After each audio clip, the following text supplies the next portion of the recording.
Hi. We all know a gun owner, whether that be your father, friend, uncle, cousin, so on.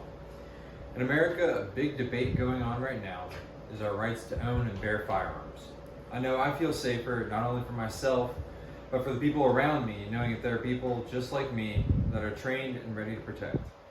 It is our right to care and to protect for our fellow citizen from people who seek to harm others. We see cases of people trying to commit violence stopped by fellow Americans, protecting them and the others that were involved. Families can feel safer at home. I'm Tyler Lingle, and I'm here to talk to you today about making safer environments. I'm a gun-owning American. I come from a gun-bearing family and a family of hunters, as you may already know.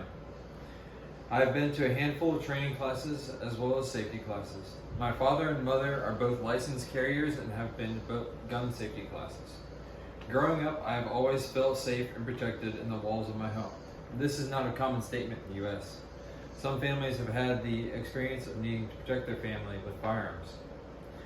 The importance of this topic is unprecedented, as my family has had close experience with home invasion and needed to hide in a closet and arm themselves. It is not a fun experience, as you can imagine. I was young and had a baby brother and a little sister. You can imagine the fear we all had. Looking back, knowing that if it came to it, we were protected, always stayed with me. I wanted to make sure I always felt like I was protected, as I'm sure a lot of you may feel the same way. The want to feel secure is not only out in public, but mainly in your own home. As well as Wilford said, the best way to stop a bad guy with a gun is a good guy with a gun. There are many cases we see a licensed civilian stop crime from continuing or even preventing it. Cook explains someone who is able to effectively deploy a firearm when attacked or seriously threatened may emerge from the encounter in better shape than if he or she had been unarmed. We want to feel safe. We want to know that there is someone capable to stop horrible events from taking place. There is comfort in numbers. The more people we can have trained and able, the more secure our environment feels. In the cover of our own home, we take shelter.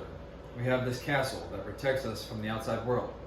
It is expected to be safe, and if it doesn't, this can affect the mental health of the people living in it.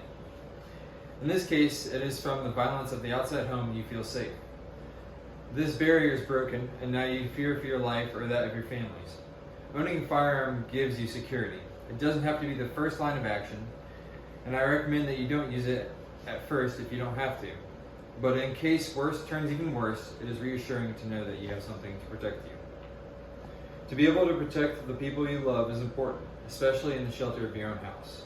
With the presence of firearms, neighborhoods can be safer with the deterrent of crime, with the knowledge that they are weapon-bearing homes. If our government buildings are protected by weapons, why wouldn't we protect our own homes with weapons as well?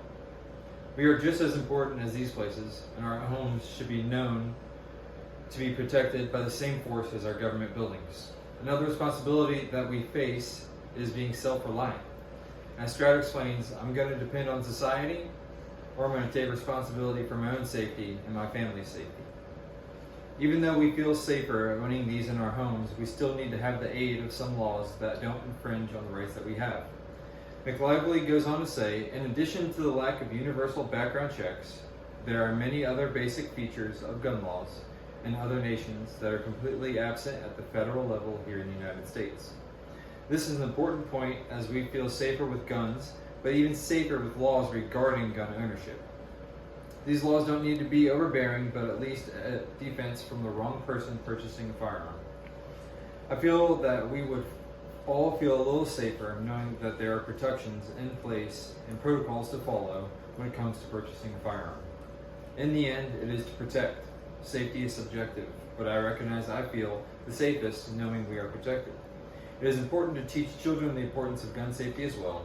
Many houses practice safe gun control, but it is a skill that needs to be more common and fluent among households. When it comes to it, where do you feel the safest?